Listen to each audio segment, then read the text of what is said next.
예수 우리 왕이여, 이곳에 오소서. 보좌로 주여 임하사 찬양을 받아주소서. 주님을 찬양하오니,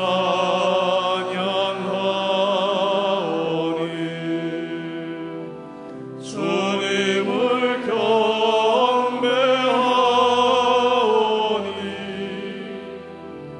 왕이신 예수여 오셔서 좌정하사 다스리소서.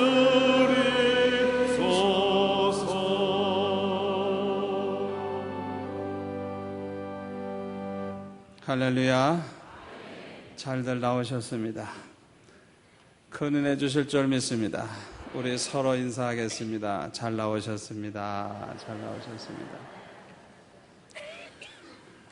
우리가 이 세상을 살다가 보면 맑은 날도 있고 흐린 날도 있듯이 모든 것이 잘 돼서 아주 기뻐할 때도 있지만은 이와 반대로 모든 것이 잘 안 돼서 아주 근심하며 괴로워할 때도 있습니다.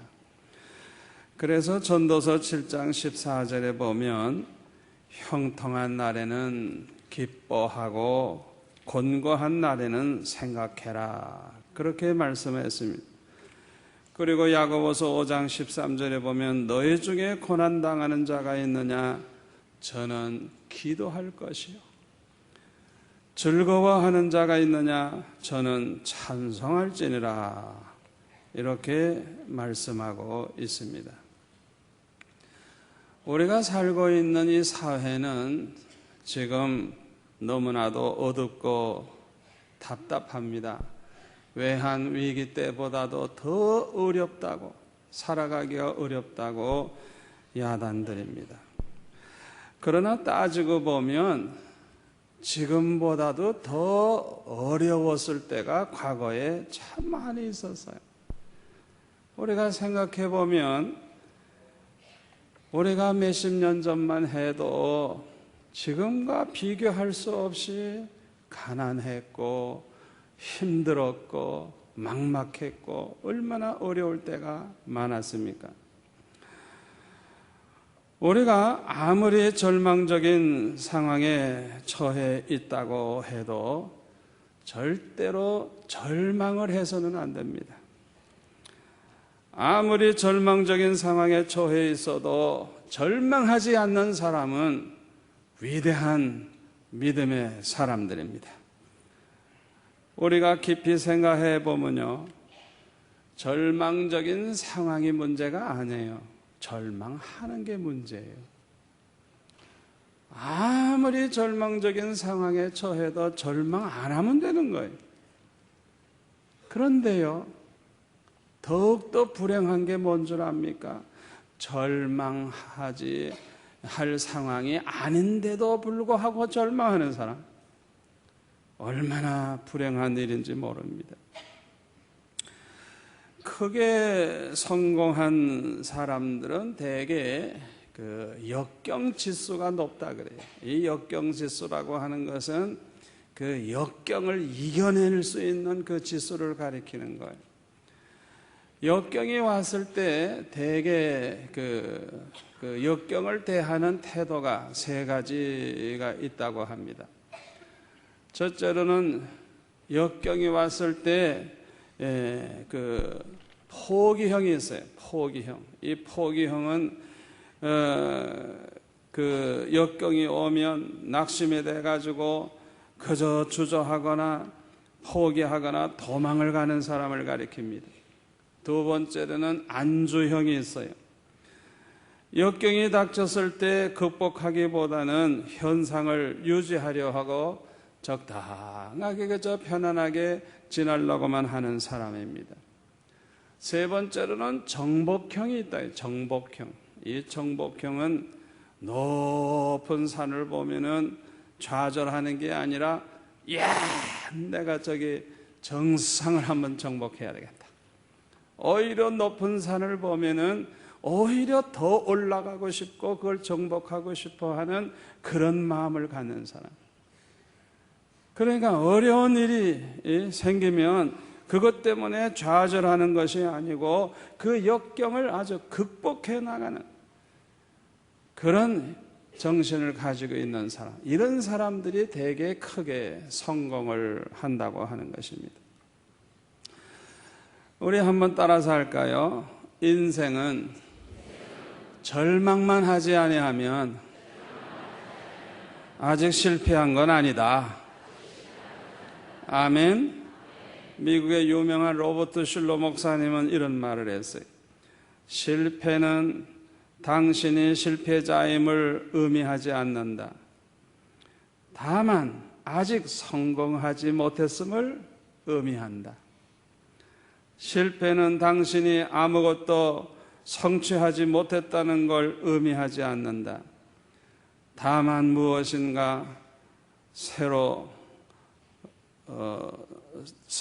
세웠음을 의미한다. 실패는 당신의 위신이 손상된 것을 의미하지 않는다. 다만 무엇인가 용감히 시도했음을 의미한다. 실패는 당신이 틀렸음을 의미하지 않는다. 다만 다른 방법으로 해야 할 것을 의미한다. 실패는 당신이 포기해야 된다는 걸 의미하지 않는다. 다만 더 열심히 해야 한다는 것을 의미한다. 실패는 하나님께서 자신을 버리셨다는 것을 의미하지 않는다. 다만 더 좋은 계획을 갖고 계심을 의미한다. 할렐루야. 얼마나 감동되는 말씀입니까? 영국의 역사학자인 토인비는 이런 말을 했어요. 역사적으로 문명이 최고로 발전한 시기는 평화로울 때가 아니었다 그랬어요. 평화로울 때는 그런 발전을 하지 않았다. 오히려 아주 고통스러울 때, 어려움이 많았을 때 오히려 더 문명이 발전했다고 하는 거예요. 그러므로 저와 여러분은 어떤 절망적인 상황에 처한다고 할지라도 절대로 좌절하거나 낙심하거나 절망하지 마시기를 바랍니다. 오늘 본문에 보면 대조적인 두 인물이 나와요.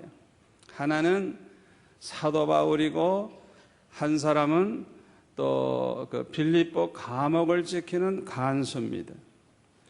사도행전 16장에 보면 사도 바울은 신라를 데리고 빌립보 성에 가서 복음을 전했습니다. 제일 먼저 루디아라고 하는 그 여자를 만나가지고 복음을 전해서 그 온 가족이 다 예수 믿고 세례를 받는 일이 생겼습니다. 그 다음에 만난 사람이 누구냐 하면 이 바울과 실라가 지나가는 것만 보면 소리치는 여자가 있었어요. 점치는 귀신 들린 여자였어요. 그가 말하기를 이 사람들은 지극히 높은 하나님의 종으로 구원의 길을 너에게 전하는 자라 하면서 그렇게 막 외치는 거예요. 사도 바울은 성경에 보니까 너무너무 괴로워가지고 그 귀신에게 이렇게 명령을 했습니다.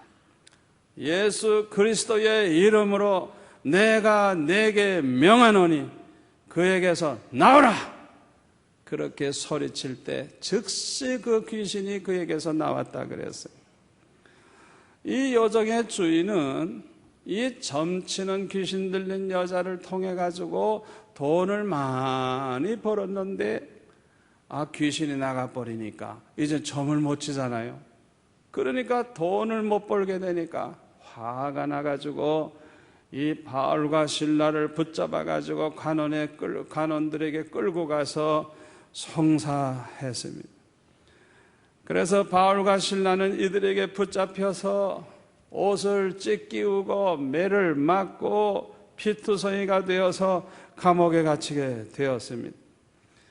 바울과 실라는 죄 없이 매를 맞고 죄 없이 감옥에 갇히게 된 것입니다. 우리가 이런 일을 당하게 되면 우리가 부정적인 생각을 하기가 참 쉬워요. 이렇게 고난을 당하고 억울한 일을 당하면 꼭 하나님이 멀리 떠나신 것 같아요. 또 하나님께서 너무너무 무능하신 것 같이 느껴지기도 하고, 어떤 때는 하나님이 너무 매정한 것처럼 그렇게 생각되기도 하고, 그런 부정적인 생각을 하기가 너무너무 쉬워요. 루디아의 집을 구원할 때나 귀신을 쫓아낼 때는 하나님이 그냥 함께 해주시는 것 같고 너무너무 좋았는데, 이렇게 억울하게 매를 맞고 고통을 당할 때는 하나님이 멀리 떠나신 것처럼 생각되기가 쉬운 것입니다. 이럴 때는 낙심하기가 쉽고 절망하기가 쉽습니다. 그러나 이 절망적인 상황에서도 바울과 실라는 조금 더 낙심하지 않았어요. 조금 더 절망하지 아니했어요. 위대한 믿음의 사람의 특징이 그렇습니다. 믿음이 좋은 사람들은요, 평소에도 좋지만은 진짜 그 사람의 믿음이 좋다는 건 언제 나타나느냐?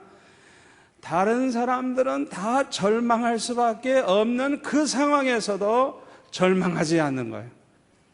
아멘. 이러한 믿음의 사람이 되시기를 바랍니다.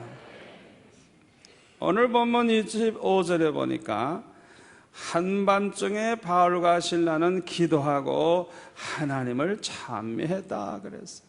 그리고 이 소리를 죄수들이 다 들었다 그랬어요. 우리가 기쁘고 즐거울 때 노래를 하고 찬양하는 것은 그건 뭐 당연해요. 그럴 수 있죠.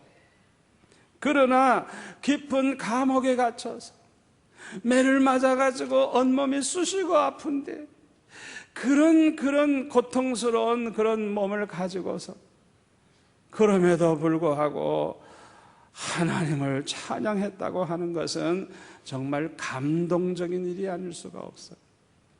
아마 우리 하나님께서도 그 바울과 실라의 그 찬송 소리를 들으시고 감동을 받으셨을 줄 믿습니다. 참으로 바울과 실라는 위대한 믿음의 사람이었어요.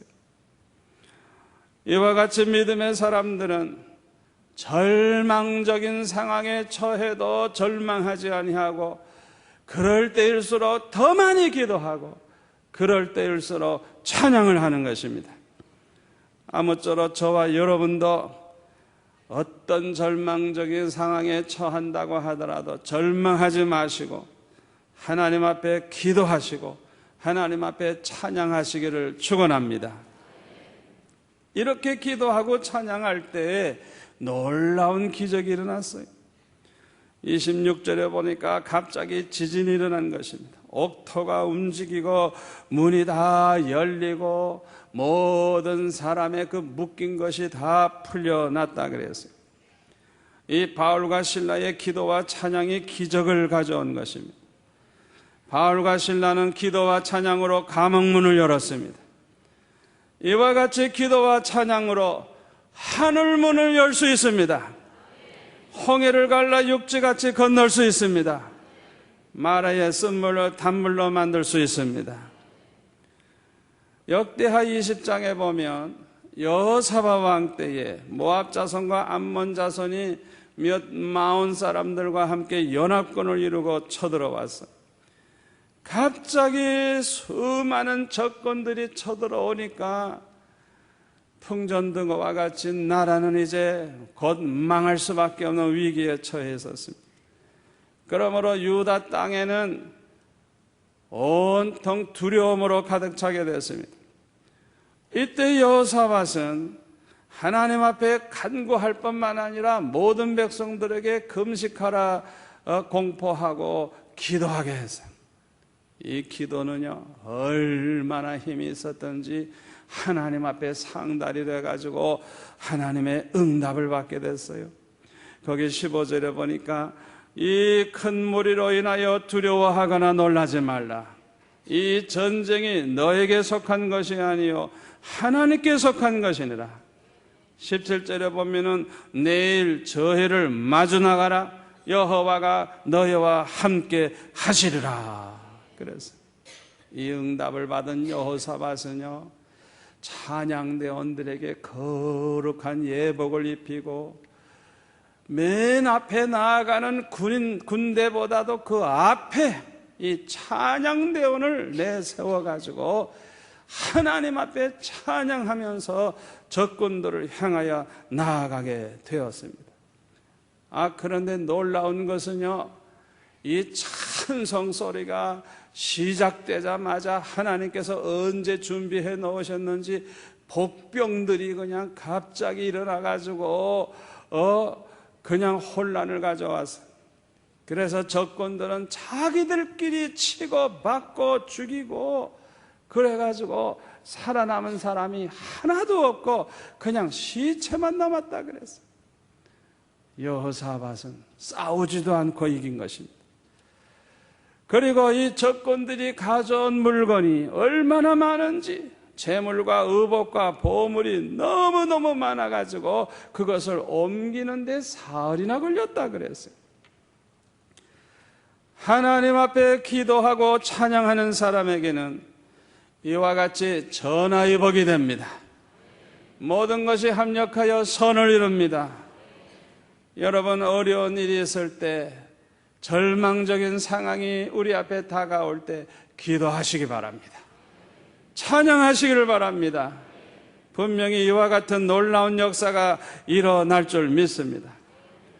오늘 본문에 보면은 한편 이 지진 소리에 잠을 깬 이 간수가 나가보니까 옥문이 다 열렸어요.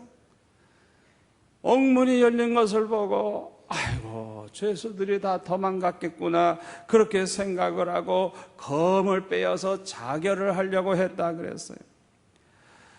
옥문들이 열린 것을 보고 절망해버린 것입니다. 부정적인 생각을 하게 된 것입니다. 옥문이 열린 것을 보니까 이미 다 도망갔구나. 사실은 도망간 사람 하나도 없는데 그걸 확인해 보지도 않고 부정적인 생각을 한 거예요. 아이고, 다 도망갔구나. 그들이 다 도망갔으면 나는 이제 이 책임을 이제 물을 것이 아닌가. 결국에는 나도 이제 비참하게 얻어 터지고 죽겠구나 생각을 해보니까 너무너무 두려운 거예요. 그 고난을 생각하니까 너무 두려워가지고 에라, 그렇게 고생할 바에는 빨리 죽어버리자 이러고 그냥 한순간에 부정적인 생각이 자살할 마음으로 그냥 그렇게 가지게 된 것입니다. 되게 똑똑한 사람들이 그런 생각 잘해요.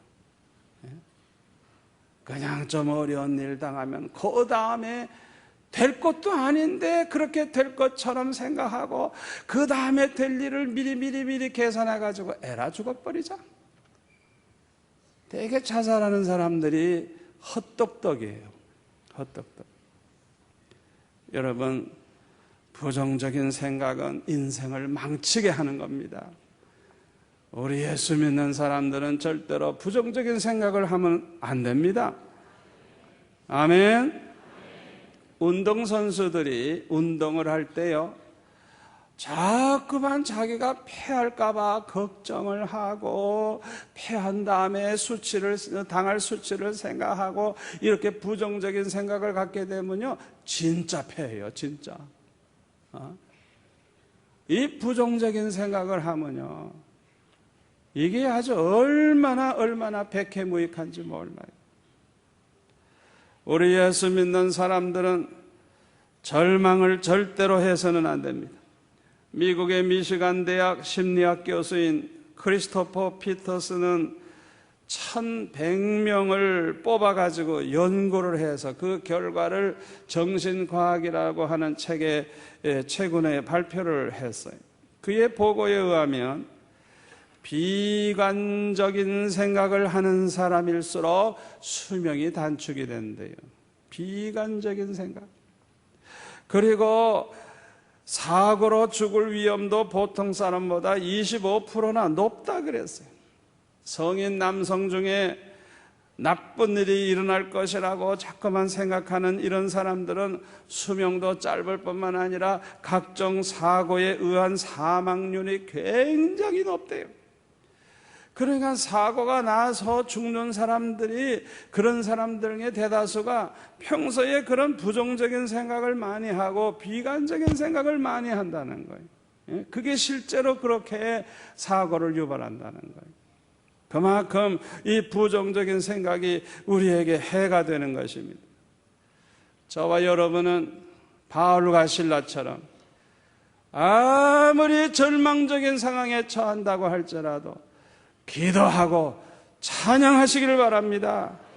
부정적인 생각은 꿈에도 하지 마세요. 간수가 검을 빼어 작을 하려고 할 때 바울은 네 몸을 상하게 하지 말라, 우리가 다 여기에 있노라 소리를 쳤어요. 깜깜한 감옥에서 이렇게 외치는 소리가 들렸을 때 이 간수가 얼마나 놀랐겠습니까? 이 간수는 등불을 들고 무서워 벌벌 떨면서 바울과 실라 앞에 부복을 했다 그랬어요. 이 부복했다는 말은 고개를 숙이고 엎드렸다는 뜻이에요. 마치 임금님 앞에 엎드리듯이 그렇게 엎드려서 이렇게 말합니다. 선생들아, 내가 어떻게 하여야 구원을 얻으리일까? 이때 사도 바울은 대답하기를 주 예수를 믿으라. 그리하면 너와 네 집에 구원을 얻으리라. 그리고 복음을 제시하고 거기에 있는 모든 사람들에게 복음을 전했어요. 이 말을 들은 간수는 바울과 실라의 매맞은 상처를 씻어주고 자기와 그 권속이 다 세례를 받았다 그랬어요. 그리고 나서 자기 집에 데리고 가서 음식을 차려주고 모든 식구들까지 다 하나님을 믿었으므로 크게 기뻐했다 그랬어요. 얼마나 아름다운 모습입니까? 이 간수의 가정과 루디아의 가정은 그 후에 빌립보 교회를 세우는 데 있어서 아주 중추적인 역할을 한 기둥과 같은 일꾼이 됩니다. 비록 바울과 실라는 매를 맞고 감옥에 들어가는 고난을 당하긴 했지만 그런 말미암아 그 간수와 그 안에 있는 모든 사람들을 다 예수 믿게 하고 또 이 간수의 그 가족들을 다 예수 믿게 함으로 빌립보 교회를 세우는 데 기여하게 했으니 모든 것이 전화위복이 된 것입니다.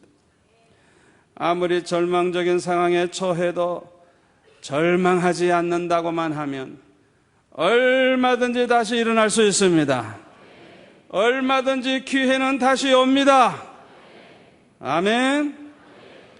우리가 어려움 당할 때요, 절망적인 상황에 처할 때 승리하는 비결이 있어요. 첫째로는 언제나 절대의 주권은 하나님의 손에 있다는 걸 믿으시기를 바랍니다. 내가 죽고 사는 거, 흥하고 망하는 거, 부요해지고 가난해지는 거, 성공하고 실패하는 게 하나님의 손에 있다는 걸 믿으시기를 바랍니다. 그러므로 그 하나님께서 한 번 역사하시면 이 상황은 한순간에 바뀔 수 있다는 걸 믿으시기를 바랍니다. 두 번째로는 세상만 바라보지 마세요. 인간들만 바라보지 마세요. 하나님을 바라보시기를 바랍니다. 세상을 바라보고 인간을 바라보면 얼마나 절망감이 생기는지 몰라요. 답답해요. 소망이 없어요. 살고 싶지 않아요. 그러나 하나님을 바라보면 소망이 있습니다. 하나님에게는 불가능이 없습니다. 그러므로 어려울 때일수록 하나님을 바라보시기를 바랍니다. 세 번째로는요, 끈질기게 기도하시기를 바랍니다. 응답받을 때까지 기도하세요. 기도하다가 보면 반드시 은혜를 받습니다. 은혜를 받을 뿐만 아니라 응답을 받아요. 그러므로 잠시 동안 어려움을 겪긴 겪었지만은 지나고 나면 체험적 믿음이 생기죠. 은혜 받았죠. 믿음이 더 좋아졌죠. 그뿐만 아니라 그 모든 상황이 해결이 됐죠. 응답 받았죠. 간증거리가 많아지죠. 지나고 보면 얼마나 감사한지.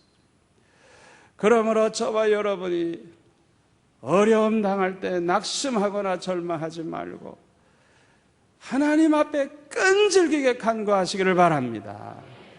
모든 것이 합력하여 선을 이루고 전화위복이 된다는 걸 믿으시기를 바랍니다.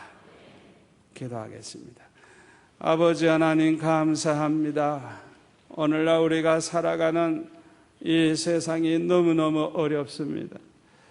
그러나 우리 믿음의 사람들 낙심하거나 절망하지 않게 하여 주옵소서. 언제나 주님을 믿음으로 바라보게 하여 주옵소서. 절대 주권이 하나님의 손에 있음을 믿습니다.